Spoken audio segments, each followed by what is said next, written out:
Hey guys ఎలా ఉన్నారు already Ponniyin Selvan part 1 upload చేశారు ఇన్ కేస్ మీరు చూడకపోతే ఖచ్చితంగా పార్ట్ 1 చూసిన తర్వాత ఈ వీడియో చూడండి ఇన్ కేస్ మీరు ఆ వీడియో చూడకుండా ఈ వీడియో చూసారంటే మీకు ఖచ్చితంగా మెంటల్ వచ్చేసిద్ది అంత కన్ఫ్యూజింగ్ ఉంటుంది అన్నమాట సో దానికి సంబంధించిన లింక్ కింద డిస్క్రిప్షన్లో కామెంట్స్లో ఎక్కడ పడితే అక్కడ ఉంటుంది సో ఫస్ట్ ఆ వీడియో చూసిన తర్వాతే ఈ వీడియో చూడండి ఇది నా హంబుల్ రిక్వెస్ట్ అండ్ పార్ట్ 1 చాలా మందికి కన్ఫ్యూజింగ్గా అనిపించింది అని చెప్పారు యాక్చువల్గా అది కన్ఫ్యూజింగ్గా ఉంటేనే ఆ వీడియో సక్సెస్ అయినట్లు అనమాట సో అలాంటి కామెంట్స్ చూసినప్పుడు నాకు కొంచెం హ్యాపీగా అనిపించింది బట్ ఆ వీడియోలో మీకున్న క్వశ్చన్స్ అన్నిటికి ఆన్సర్ ఈ వీడియోలో దొరుకుతుంది అండ్ కొంతమందికి పేర్లు గుర్తుపెట్టుకోవడం కొంచెం కష్టంగా ఉంది కొంచెం అవి కూడా కన్ఫ్యూజింగ్గా ఉన్నాయి అని చెప్పారు అవి తమిళ పేర్లు అందులో పాత పేర్లు కాబట్టి అలాగే ఉంటాయి ఇంకా మనం ఏం చేయలేం అవి నాకు పలకటానికే చాలా కష్టంగా అనిపించింది సో అవి గుర్తుండకపోవడంలో తప్పేం లేదు అండ్ ఈ వీడియోలో ఏంటంటే ఫస్ట్ వీడియోలో మనం కొన్ని ట్విస్టులతో క్వశ్చన్స్తో వీడియోని అయితే ఎండ్ చేసాం సో దానికి సంబంధించిన ఆన్సర్స్ అన్ని ఈ వీడియోలో దొరుకుతాయి స్టోరీ అంతా ముందుకు నడిచిద్ది అనమాట దీంట్లో ట్విస్టులతో పాటు ఫ్లాష్ బ్యాక్లు కూడా వస్తూ ఉంటాయి సో నా హంబుల్ రిక్వెస్ట్ ఏంటంటే వీడియోని ఫుల్ కాన్సన్ట్రేషన్తో చివరిదాకా చూడండి మీరు మధ్యలో ఒక పాయింట్ మిస్ అయినా కానీ మీకు చాలా కన్ఫ్యూజన్స్ వచ్చేస్తాయి అంత కాంప్లెక్స్గా ఉండేది ఈ స్టోరీ సో మీకు వీడియో కనుక నచ్చితే ఖచ్చితంగా షేర్ చేయండి ఎందుకంటే ఈ 2 వీడియోస్ చేయడం చాలా కష్టం అరుళ్మొళివర్మన్ ఈయన గురించి ఫస్ట్ పార్ట్లో జస్ట్ మెన్షన్ చేశాను అంతే కానీ నావెల్ పరంగా అండ్ హిస్టారికల్గా కూడా చోళాస్లో బెస్ట్ ఎంపరర్ ఈయనే అసలు ఈయనకి పొన్నియిన్ సెల్వన్ అనే పేరు ఎలా వచ్చిందంటే ఈయన చిన్నప్పుడు ఒక నదిలో పడిపోతాడు అనమాట ఆ నది పేరు కావేరి నది అందరూ అరుళ్మొళివర్మన్ చనిపోతాడేమో అనుకున్నారు కానీ అరుళ్మొళివర్మన్ ఆ నది నుంచి బయటపడతాడు సో కావేరి నదే అరుళ్మొళివర్మన్ ని కాపాడింది అని అందరూ నమ్ముతారు కావేరి నదిని పొన్ని అని కూడా పిలుస్తారు సెల్వన్ అంటే కుమారుడు అని అర్థం కావేరి నది కాపాడింది కాబట్టి అప్పటి నుంచి అరుళ్మొళివర్మన్ ని పొన్నియిన్ సెల్వన్ అని పిలుస్తారు ఇతని సిస్టర్ కుండవైకి ఇతనంటే చాలా ఇష్టం తనకి బెస్ట్ ఫ్రెండ్ అయిన వనతితో ఇతనికి పెళ్లి చేయాలి అనుకుంటుంది వనతికి కూడా అరుళ్మొళివర్మన్ అంటే చాలా ఇష్టం ఇక స్టోరీలోకి వస్తే పార్ట్ 1లో సముద్రం మధ్యలో తుఫాన్లో కనిపించకుండా పోయిన వండియదేవన్ అండ్ అరుళ్మొళివర్మన్ ఇక తమ ప్రాణాల మీద ఆశలు వదులుకుంటారు అప్పుడు బోట్ గార్డ్ పూంగుడలి తన బోట్లో వచ్చి ఇద్దరిని కాపాడుతుంది ఆ తుఫాన్లో అరుళ్మొళివర్మన్కి బాగా దెబ్బలు తగులుతాయి అందుకని పూంగుడలితో కలిసి అరుళ్మొళివర్మన్ నాగపట్నంకి వెళ్ళి అక్కడ కొన్ని రోజులు రెస్ట్ తీసుకుందాం అనుకుంటాడు వండియదేవన్ మాత్రం కుండవైని కలుసుకొని అతని తమ్ముడు మీద జరిగిన అటాక్ గురించి చెప్పడానికి వెళ్తాడు ఇదిలా ఉండగా నందిని రాజ్యం గురించి నెక్స్ట్ సింహాసనం ఎవరు అనే దాని గురించి డిస్కషన్ చేయడానికి కరికాలన్ని కడంబూర్ ప్యాలెస్ కి ఇన్వైట్ చేస్తుంది అప్పటికే రాజ్యం గురించి చాలా ఆందోళనగా ఉంటాడు కరికాలన్ అండ్ అతను ఎవరికి భయపడే టైప్ కూడా కాదు అండ్ ఇన్వైట్ చేసింది తన మాజీ ప్రేయసి కాబట్టి వెంటనే నందిని పంపిన ఇన్విటేషన్ ని యాక్సెప్ట్ చేస్తాడు ఇంతలో తంజావూరులో ఉన్న కుండవైని కలుస్తాడు వండియదేవన్ శ్రీలంకలో జరిగిందంతా చెప్తాడు అరుళ్మొళివర్మన్ ని అరెస్ట్ చేయమని సైనికుల్ని పంపింది పెరియ పడువట్టరియర్ అని అరుళ్మొళివర్మన్ ని సుందర చోళాని కరికాలన్ని ఒక దగ్గరికి తెచ్చి చంపటం కోసం ఇదంతా చేస్తున్నారని చెప్తుంది కుండవై కరికాలన్ అండ్ నందిని మీటింగ్ జరగకుండా ఆపమని వండియదేవన్ని కోరుతుంది తన ప్రాణ స్నేహితుడిని కాపాడటం కోసం ప్రాణాలైనా ఇస్తానని చెప్పి కడంబూర్ ప్యాలెస్ కి బయలుదేరతాడు అక్కడ కరికాలన్ని కలుసుకుని నందినిని కలవటం అంత సేఫ్ కాదని చెప్తాడు కానీ కరికాలన్ ఎవ్వరి మాట వినే స్టేజ్ లో లేడు అతనికి పేషెన్స్ తగ్గిపోయింది రాజ్యాన్ని త్వరగా తన ఆధీనంలోకి తీసుకోవాలి అనే ఆలోచన తప్ప ఇంకా ఏ ఆలోచన లేదు ఇదే టైంలో తంజావూరు ప్యాలెస్ లో కుండవైతో ఆరోగ్యం బాగాలేని సుందర చోళ తన బాధను చెప్పుకుంటాడు ఇక్కడ స్టోరీ ఫ్లాష్ బ్యాక్లోకి వెళ్తుంది తనకి పెళ్ళవక ముందు సుందర చోళ శ్రీలంక దగ్గర ఒక ఐలాండ్కి వెళ్తాడు అక్కడ సుందర చోళ ఒక అందమైన మోగ మహిళను చూస్తాడు చూసిన వెంటనే ఆమెతో ప్రేమలో పడతాడు తన పేరు మందాకిని ఆమె కూడా సుందర చోళాని ప్రేమిస్తుంది ఇద్దరు కలిసి కొన్ని రోజులు సహజీవనం కూడా చేస్తారు కొంతకాలం తర్వాత సుందర చోళ రాజుగా సింహాసనం ఎక్కాల్సిన టైం వస్తుంది దాంతో ఆమెను వదిలి వెళ్ళిపోవటానికి డిసైడ్ అవుతాడు సుందర చోళ తన మంత్రిని ఒకరిని మందాకినితో పంపి ఆమెను వదిలి రమ్మని చెప్తాడు కానీ ఆ మంత్రి తిరిగొచ్చి మందాకిని సూసైడ్ చేసుకుని చనిపోయింది అని సుందర చోళకి చెప్తాడు ఇలా ఫ్లాష్ బ్యాక్ ఎండ్ అవుతుంది అప్పుడు సీన్లోకి సుందర చోళ ఆ రోజు పంపిన మంత్రి వస్తాడు తను ఆ రోజు అబద్ధం చెప్పానని మందాకిని బతికే ఉందని చెప్తాడు. ఇది విని కుండవై సుందరచోళ షాక్ అవుతారు. ఎందుకు అబద్ధం చెప్పావు అని కూడా అడగకుండా వెంటనే మందాకిని ప్యాలెస్ కి తీసుకొని రమ్మని ఆర్డర్ చేస్తారు. కొంత సమయం తర్వాత మంత్రి మందాకిని సుందరచోళ దగ్గరికి తీసుకొని వస్తాడు. మందాకిని సుందరచోళని చూసి ఏడుస్తూ దగ్గరికి వెళ్తుంది. ఇంతలో ఒక కత్తి గాల్లో నుంచి వచ్చి మందాకిని గుండెల్ని చీల్చుకొని వెళ్తుంది. వెంటనే ఇంకొక కత్తి సుందరచోళ వైపు వస్తుంది. కానీ అప్పటికే మందాకిని పట్టుకోవడానికి బెడ్ మీద నుంచి పైకి లేచిన సుందరచోళ ఆ కత్తి నుంచి తప్పించుకుంటాడు. చనిపోయిన మందాకిని తలని తన ఒడిలో పెట్టుకొని ఏడుస్తూ ఉంటాడు సుందరచోళ. మందాకిని మంత్రిని ఫాలో అయి ఆ ప్యాలెస్లోకి ఎంటర్ అయిన రవిదాసన్ గ్యాంగ్లోని మనిషి ఈ 2 కత్తులు విసిరి పారిపోతాడు. ఇక స్టోరీ కడంబూరు ప్యాలెస్కి షిఫ్ట్ అవుతుంది. నందినిని కలుస్తాడు కరికాలన్ని సీక్రెట్గా ఫాలో అవుతాడు వండియదేవన్. వాళ్ళిద్దరికీ కనపడకుండా దాక్కుని వాళ్ళు మాట్లాడేది వింటూ ఉంటాడు. కరికాలన్ నందిని ఒకరిని ఒకరు చూసుకుంటారు. 1 నిమిషం పాటు వాళ్ళ పగలు మర్చిపోయి వాళ్ళ ప్రేమని గుర్తు తెచ్చుకుంటారు. మొదట నందిని మాట్లాడుతుంది. కరికాలన్ని తాను ఎంతగా లవ్ చేస్తుందో చెప్తుంది. ఇది విన్న కరికాలన్ నందినిని క్షమించమని అడుగుతాడు.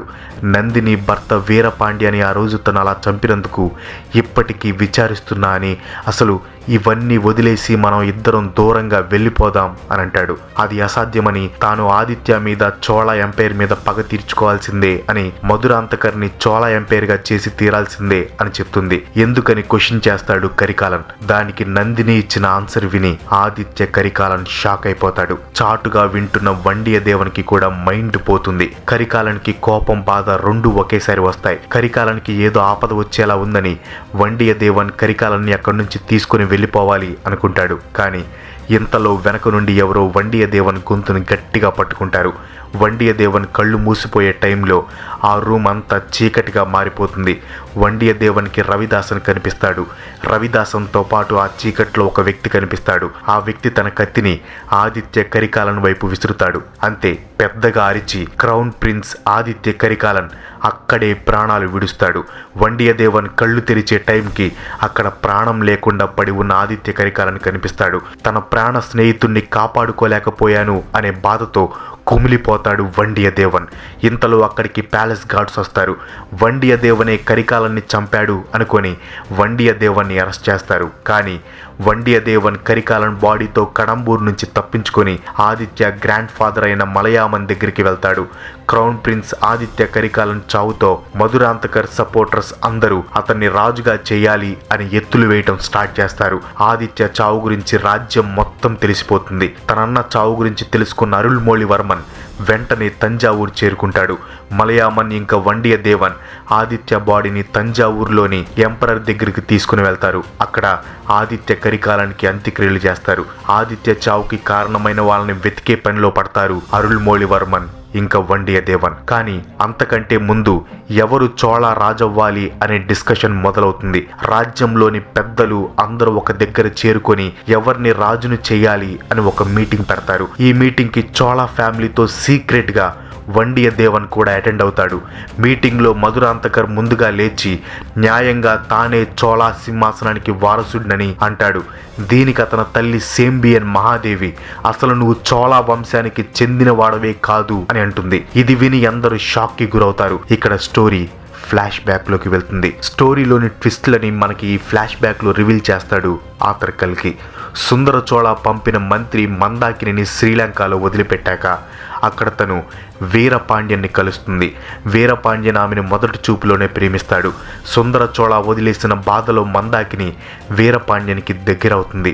ఇద్దరూ పెళ్లి చేసుకుంటారు. వీళ్ళకి కవలలు పుడతారు. ఒక బాబు, ఒక పాప పుడతారు. కానీ పిల్లలు పుట్టగానే రాజ్యం కోసం వీరపాండ్య కూడా మందాకిని వదిలేసి వెళ్ళిపోతాడు. దిక్కుతోచని స్థితిలో మందాకిని అప్పుడే పుట్టిన తన 2 బిడ్డలతో చోళ రాజ్యంలోకి వస్తుంది. అక్కడ తన మోగ చెల్లితో కలిసి ఉంటుంది. ఇదే టైంలో సేంబియన్ మాదేవికి ఎన్నో ఏళ్లు పూజలు చేశాక ఒక బిడ్డ పుడతాడు. కానీ ఆ బిడ్డ పుట్టగానే చనిపోతాడు. అప్పుడే మందాకిని గురించి తెలుస్తుంది సేంబియన్ మాదేవికి. మందాకిని దగ్గర ఉన్న 2 బిడ్డల్లో మగబిడ్డను తాను తీసుకొని ఆడబిడ్డని అల్వార్ కడియన్ నంబి ఫ్యామిలీకి ఇచ్చి పెంచుతుంది. చనిపోయిన తన మగబిడ్డని మందాకిని చెల్లికి ఇచ్చి పాతి పెట్టమని చెప్తుంది. కానీ చనిపోయాడనుకున్న బిడ్డ బ్రతికే ఉంటాడు. అతన్ని మందాకిని చెల్లి పెంచుతుంది. ఆ బిడ్డ ఎవరో కాదు, ఫస్ట్ పార్ట్లో వండియదేవన్కి ఫ్రెండ్ అయిన గార్డెనర్ సేందన్ అముతన్. అండ్ మీకు ఇప్పుడు అర్థమై ఉంటుంది నందిని ఎవరు కూతురో. ఎస్, నందిని వీరపాండ్యన్ అండ్ మందాకినిలకి పుట్టిన కూతురు. అండ్ మధురాంతకర్ తన బ్రదర్. సుందర చోళ నందినిని చూసి భయపడటానికి కారణం నందిని మందాకిని లాగా ఉండటమే కారణం. కరికాల నుంచి కాపాడుకోవటానికి వీరపాండ్యన్ని ప్రేమిస్తున్నాను అని అబద్ధం చెప్తుంది.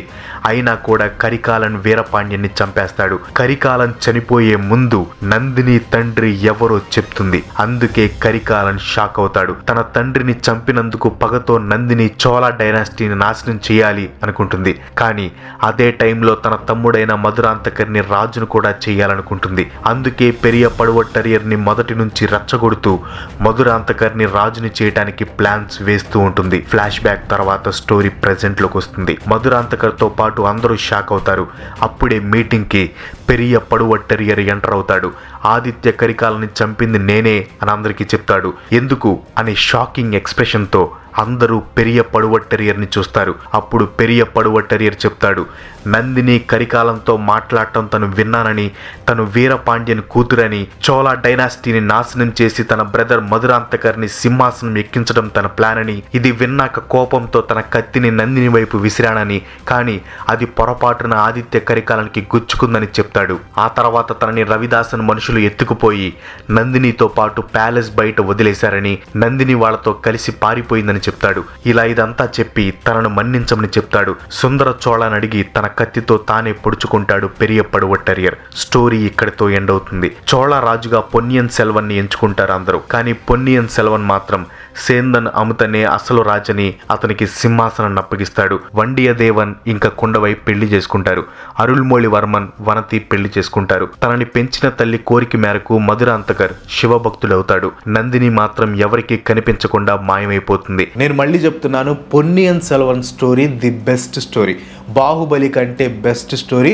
ఇక్కడ నేను బాహుబలి మేకింగ్ గురించి కానీ, అది క్రియేట్ చేసిన రికార్డ్స్ గురించి కానీ, కలెక్షన్స్ గురించి కానీ అస్సలు మాట్లాడట్లేదు. నేను మాట్లాడుతుంది ఓన్లీ స్టోరీ గురించి మాత్రమే. ఫస్ట్ వీడియోలో కూడా అది స్టార్టింగ్లో చెప్పాను. కానీ చాలామంది బాహుబలి దగ్గరికి కూడా రాదు అది ఇదని చాలా కామెంట్ చేశారు. నేను బాహుబలి రికార్డ్స్ గురించి కానీ, కలెక్షన్స్ గురించి కానీ, అండ్ సినిమా మేకింగ్ గురించి కూడా అస్సలు మాట్లాడట్లేదు. ఓన్లీ స్టోరీ గురించి మాత్రమే. నావెల్ కాబట్టి మణిరత్నం గారు కొన్ని చేంజెస్ చేయొచ్చు, లేకపోతే చాలా చేంజెస్ చేయొచ్చు, అసలు ఏం చేంజెస్ చేయకుండా కూడా ఉండొచ్చు. కానీ స్క్రీన్ ప్లే కరెక్ట్గా ఉండి ఈ ట్విస్ట్లన్నీ బాగా మెయింటైన్ చేయగలిగితే సినిమా మాత్రం సూపర్గా ఉండిద్ది. అందులో ఎలాంటి డౌట్ లేదు.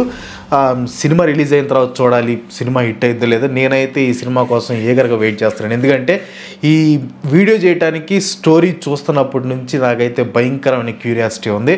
సో నేనైతే ఖచ్చితంగా మూవీ చూసేస్తాను. అండ్ ఇంకో విషయం ఏంటంటే ఇది మూవీ ప్రమోషన్ వీడియో అయితే కాదు. చాలామంది అట్లా కామెంట్ చేశారు. బట్ ఏంటంటే మనం ఇంకా అంత రేంజ్కి వెళ్ళలేదు. పొన్నియిన్ సెల్వన్ అలాంటి పెద్ద పెద్ద సినిమాలు ప్రమోట్ చేసే అంత రేంజ్కి మనం ఇంకా రాలేదు. బట్ వెళ్ళాలంటే త్వరలో కోరుకుంటున్నాను. ఈ వీడియో మీకు ఎలా అనిపించిందో కింద కామెంట్లో పోస్ట్ చేయండి. వీడియో నచ్చితే లైక్ చేయండి, షేర్ చేయండి. నెక్స్ట్ వీడియో మిస్ కావాలనుకుంటే మన ఛానల్కి తప్పకుండా సబ్స్క్రైబ్ అవ్వండి. అండ్ ఈ వీడియో చేయడం చాలా కష్టం. సో కొంచెం షేర్ చేశారంటే ఐఎమ్ హ్యాపీ. Thank you.